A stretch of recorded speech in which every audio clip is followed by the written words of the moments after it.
Desiree was from my hometown. She always wanted to be a jockey. She seemed a little too tall to be one, but with passion in her heart and sheer grit and determination by her side, she achieved her goal to become one. She taught me how to ride a horse, and my first lesson was an absolutely brilliant reflection of her cheeky personality. She had a little brown mare, and the big grey I was riding followed its every move.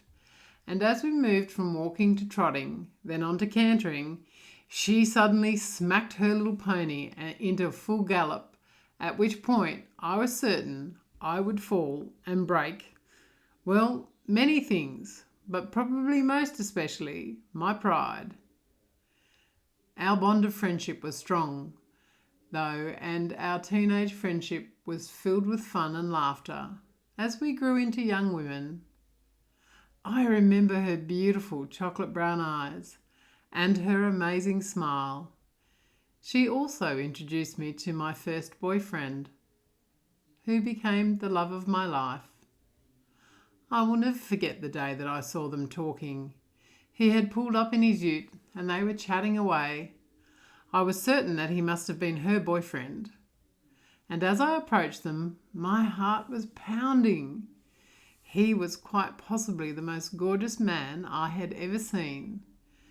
And I can only say that the magnetism was intense. I recall him extending his hand through the window, and as we touched, the electricity surge was instant. I have felt that reaction with only one other man in my life. As he drove away, I asked Desiree, "So, is that your boyfriend?" She laughed and said, "Not a chance, we're just mates." She must have seen the look in my eyes, because she grabbed me, laughing as she watched me blushing, and said, "You like him, don't you?" I smiled and nodded, and with that she insisted, "We shall meet back here at the pub tonight and I'll introduce you." Needless to say, the meeting went well, and the passion that sparked was incredible. Life saw us leave our small country town, though, and head in different directions. Back in a time where there were no mobile phones, and as such we lost contact for many years. I was living in Murray Bridge in South Australia, and I shall never forget that particular Sunday morning. There was an icy chill in my room. It was freezing, and I remember reaching for my blankets, trying to process why it was so cold. It was November, summer, and the bridge, as I affectionately called it, seldom had temperatures drop below the 30s. As I began to wake properly, I was quite suddenly overwhelmed by what I would describe as immense grief, and I started to sob uncontrollably. I was beside myself with a deep sadness and was concerned that I was losing my sense and sensibility for no particular reason. I forced myself to get up at that point.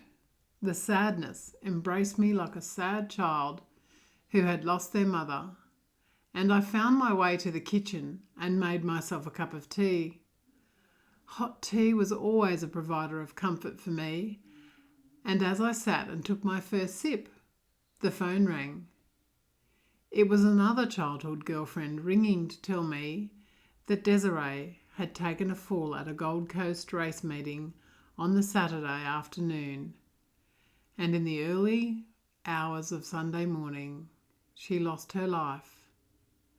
Social media was alive with reports of her tragic passing, and I knew then and there that it was her that had visited me that very morning. I can only imagine her grief at having to leave behind her two beautiful sons and a husband that I am certain she adored. Our loved ones have many ways to make contact, and as I reflected on her passing, our deep bond of friendship as a young girl, I was heartened that she had come to me to share her grief before she left. I rang him, the love of my life, that very day, to tell him of her passing, and in the midst of that call, I was suddenly 17 again, watching her standing beside his ute, smiling as she introduced us for the very first time.